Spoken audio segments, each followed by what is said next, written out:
C'était en juin 2014. Comme 149 autres députés fédéraux, le socialiste teutois André Frédéric faisait sa rentrée politique à la Chambre.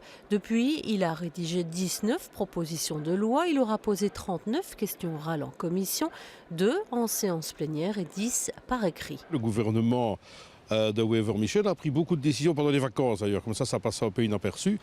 Au hasard, la pension à 67 ans. On va devoir travailler plus pour gagner moins, pour avoir une pension inférieure. Décision prise en juillet.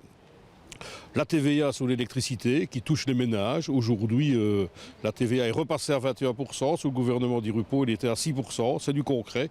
Les gens le constatent sur leurs factures. Le revenu d'insertion dont on a beaucoup parlé, en dessous de 21 ans, c'est terminé. Au-delà de 24 ans, c'est terminé. Il y a beaucoup de mesures qui vont toucher la poche de nos concitoyens. Nous combattons cela évidemment au Parlement, mais je pense que ça va être dramatique. Son travail de parlementaire, André Frédéric, le fait également au sein de différentes commissions, comme celle chargée du suivi du comité P ou du comité R, ou encore la commission de contrôle des dépenses électorales et la comptabilité des partis politiques, pour ne citer qu'elle.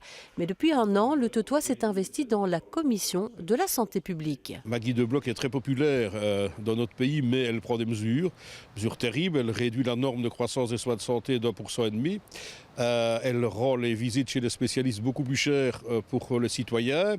Elle a pris des mesures sur les journées d'hospitalisation en cas d'accouchement, on réduit encore. Bon, tout ça n'est pas très positif, mais effectivement, je m'investis dans le domaine de la santé qui touche à nos concitoyens au quotidien, les soins de santé, le prix des médicaments, l'accès à la santé. Aujourd'hui, des gens doivent faire le choix entre se nourrir, se soigner ou se loger. C'est pas normal. Et donc, je reste très attentif à cet aspect-là des choses et je m'y investis au quotidien. Un travail qui sert aussi l'arrondissement et les dossiers ne manquent pas. À Spa avec la caserne militaire, à Verviers avec les fonds FEDER, le palais de justice et bien sûr la prison. Ça fait un an que j'interroge les ministres responsables, que j'interroge Jambon, NVA, qui doit être très préoccupé par Verviers, qui me dit à la régie des bâtiments on attend le ministre de la Justice. Koen Geens, CDNV me dit on attend le ministre de la régie des bâtiments, une espèce de ping-pong.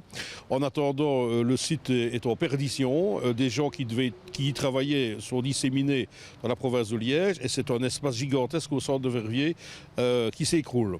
Si on n'investit pas dans cette prison, on n'investira pas non plus dans le palais de justice et ma crainte c'est que demain tout disparaisse. André Frédéric regrette ce qu'il appelle un manque de mobilisation politique autour des gros dossiers verviétois. Il invite donc les responsables politiques, économiques et les partenaires sociaux à retrousser leurs manches et à se retrouver autour d'un projet commun, le redéploiement économique de la région verviétoise.